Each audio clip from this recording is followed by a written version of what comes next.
Drew here on a beautiful cloudy overcast day in Kennett Square, Pennsylvania. Customer called us because they were having problems with leaks showing up in their garage and streaking down the front of things here and trying to figure out what's going on. Why are these water streaks coming out from the weep layer behind the stone?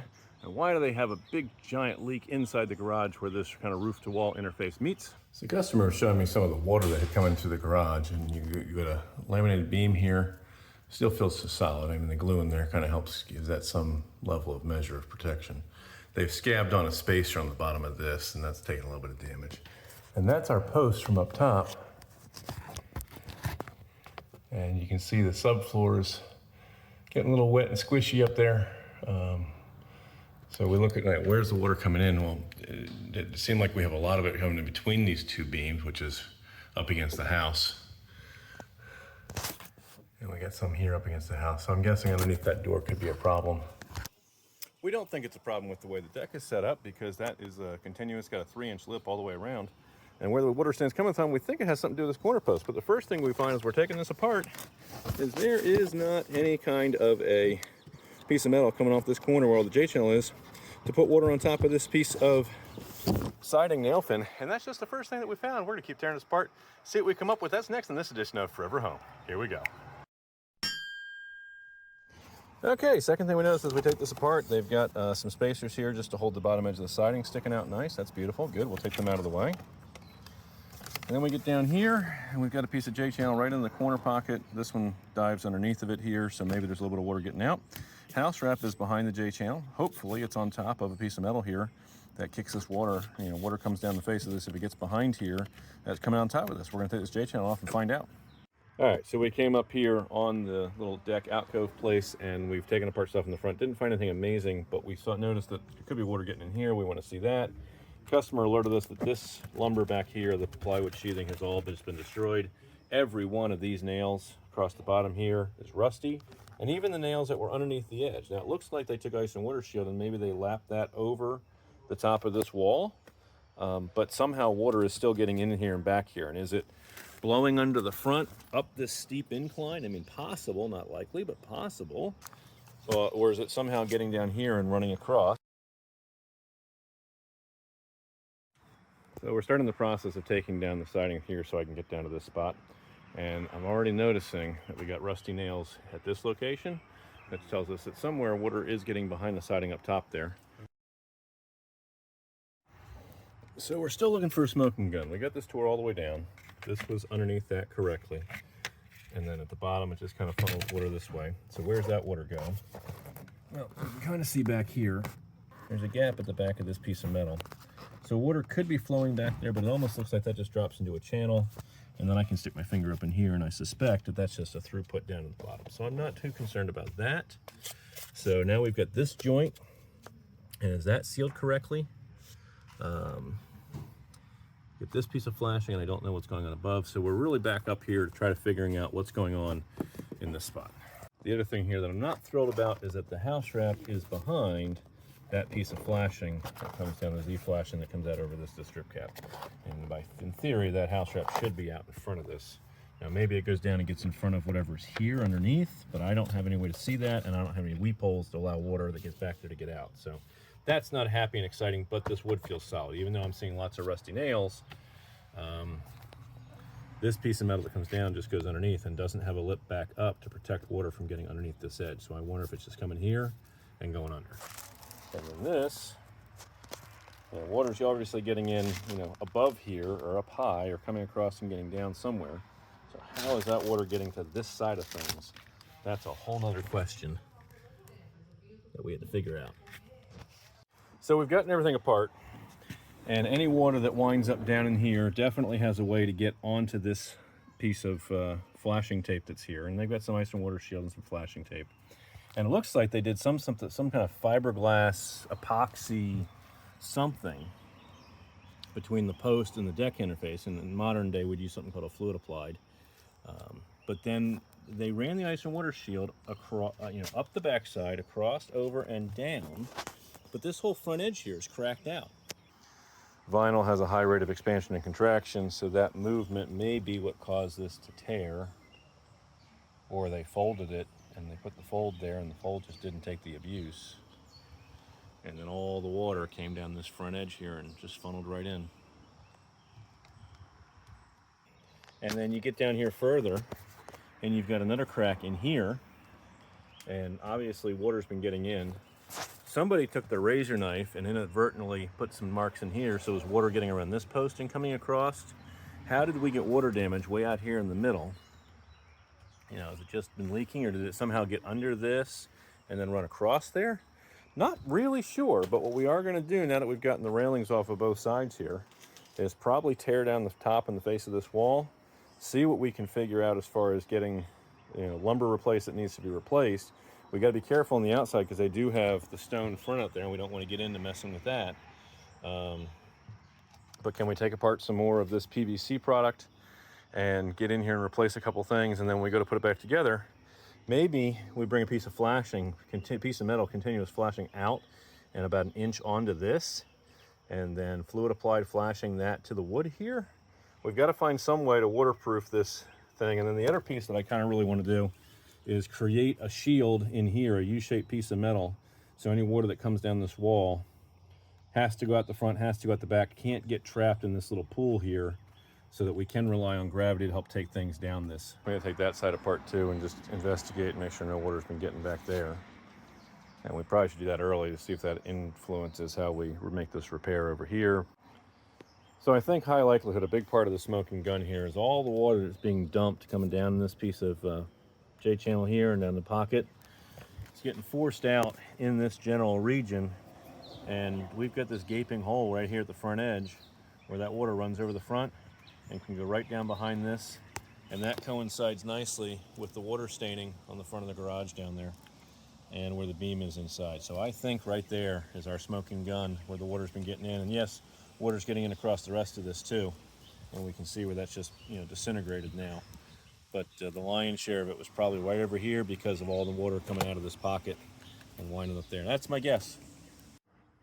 So as we continue to pull back the layers of the onion, we've got this right side apart.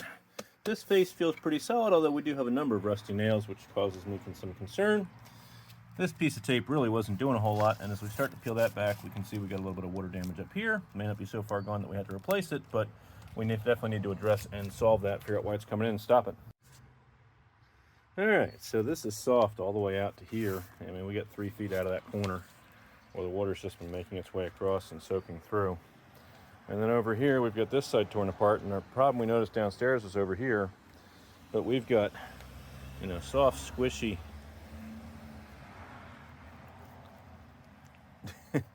yeah, okay, soft, squishy water damage all the way over to this corner.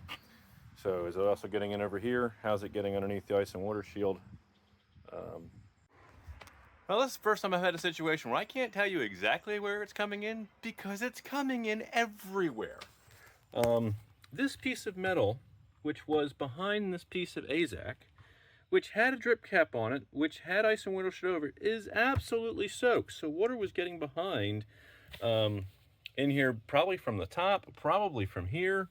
And this part of the pan that comes up on the deck stops right there, and behind it is just absolutely soaked and eaten away. And that also had a piece of metal that was here, and it had tape over the top of it, but water was getting down behind even the tape. So somewhere they didn't have a layer right, and it was just getting funneled in over time and making its way back there. So we're going to tear all this apart and see what it's going to take to fix it and put it back together. So we've removed the rest of that piece of plywood that we're going to be able to get to. This is kind of what's left of it here, and you can see it's pretty heavily shot here, nice and wet, floppy and nasty. All right, so what's going on down in here? Well, this cavity is fairly dry, kind of wet here at the top and very soft and squishy there. Soft and squishy there, gets a little firmer as we go down there in the corner. That one's a little bit soft and squishy. So water was definitely getting at that corner post. Seems to be kind of dry through the middle. And then starting about here is where all the water really got in. You know, I don't know if it just kind of came and flooded across or what the story was, but that's the damage that we can see. So we patched in the top plate here, we patched in the top plate here, we replaced the piece of plywood there. We're getting ready to cut this new piece of plywood. We've been using the paint stripper to try to warm things up and dry things out in through here and try to get some of that moisture out before we start putting this back together. And we've cut an L-shaped piece of metal that slipped up underneath the door trim here. because we noticed that the fiberglass flooring was just a hair short of the door. So just belt and suspenders, make sure nothing can come down here and get in. We've got that layer of flashing just to keep things happy. And then this is going to be behind the nail fin here, in front of the tape from the door. And we'll make all that nice a little bit later. The metal comes all the way up to here, which is way higher than our problem point, which is here. So now we'll put our piece of plywood in the front of that, and then we'll take our fluid applied and attach the metal to the wood, continuous, and we'll do some other cool tricks up in here. I'll show you in a minute. So we're working on the process of putting this back together. We're getting fluid applied in all the fun places. We're starting to put this piece of trim metal down back underneath here. And I don't know if I pointed this out before. One of the dumb things they did the first time around is they glued this onto the bottom, and they created a continuous bead all the way across the bottom of this piece of metal. So any water that got behind there, and I absolutely found water trapped behind this one. Any water that gets behind here, it gets trapped. It can't go down. It's a dam. It just fills up like water and saturates the wood. So we will not be re-adhering this. We're just going to put a bunch of nails in the right spots, and then we're going to bring our house wrap down over and over the top of this. Actually, we're going to put the metal, we're going to put the AZEK on first, then we're going to put the drip cap on, and then we're going to have the AZEK, or the house wrap coming out over the metal. We'll show you that in just a second. So we've got our first piece of capping in, a little drip cap over the edge, folded up the edge in there so that nothing can get down behind there. Overlap some stuff here in the corner. All this is going to get hidden by the AZEK trim. And then the same thing deep down in that pocket, we took the very last end of it and curved that up at the end so that no water could run down the end of there. So any water that does get into this channel underneath the PVC board has to come out to the outside. It can't, there's no holes, there's no penetrations, there's no place except on the corner, and we glued that really good for it to get in. So now we're gonna put some Tyvek from over the top down onto our metal drip cap here, so any water that winds up on that has to come out here to the inside. Tyvek has been installed. We ran a piece that was about 5 feet long this way. You can kind of see the joint there. We ran another piece back the other direction. It's here, so we got lots of overlap. We've taped this seam. The piece that we ran this direction, we actually wrapped around the corner about 10 inches or so. And so that piece runs continuous through here, so there's no gap in the corner all the way to about here. We ran another piece over, another piece back, taped that here. Then we've installed our J-channel across the bottom, and we have taped the Tyvek tape to the J-channel. Normally I would like to have the house wrap in front of and dropped into the J-channel in certain cases, but in this particular instance, I don't want to take a chance on anything getting behind anywhere, so we're going to leave that on top of the drip cap that was here, and that's our belt and suspenders, and we're going to rely on the tape. Sometimes tape, you know, you stick it and then it peels, and that's not ideal, but in this case, we're using it as belt and suspenders to try to help direct most of the moisture. And one of the things we're going to do later is drill weep holes into the J-channel. So then we got a piece of metal flashing here in the corner. It's just, again, to help protect that corner, and some zip tape to run that over and across. Because this is a known problem area, we're going to put a piece of zip tape across that. We have taped things into the corner here. I think our next step is going to be to start putting some of the J-channel back together down here on the bottom. We will have to put the top piece of J-channel across here so we get our metal cap on, and we have to get our AZEK on the outside. We have added some ice and water shield across the top, lap that over the outside and just down the inside. Any water that lands on top of here can freely roll out through here. The only place I've put goo is right above where I have a fastener that's being driven in that direction. And then that way the water can drain into here and can drain out through that wonderful capping that we have. The only reason I put the ice and water shield on top is I wanted the self-healing membrane for when our fasteners come down through the AZEK, so that we know that those holes are going to be sealed. We've got our J-channel installed on the top edge, and we're ready to put that piece of capping over the top. I'll probably go ahead and slap in this vinyl siding while I'm sitting here. So we've got our first piece of aluminum capping that's bent, ready to drop onto here. We left this side kicked up so to help keep water from running back and underneath there, and any water that somehow wind up behind the siding. Most of it's going to wind up in this J-channel and drop one way or the other. But if anything was behind the siding and came piece of this metal, we got this house wrap all the way down into the drip cap here, so we should be protected. And then what this shield in the front is doing is protecting the ice and water shield and everything else that's underneath there. But even if water got in there and got down, that's capped out to this piece of drip cap that comes all the way out to the front. So we don't care if water gets in there, but we want to try to keep it out. And so this little bent lip on the front edge is designed to help do that underneath the piece of AZEK that's going to go on top. All right, first piece is down.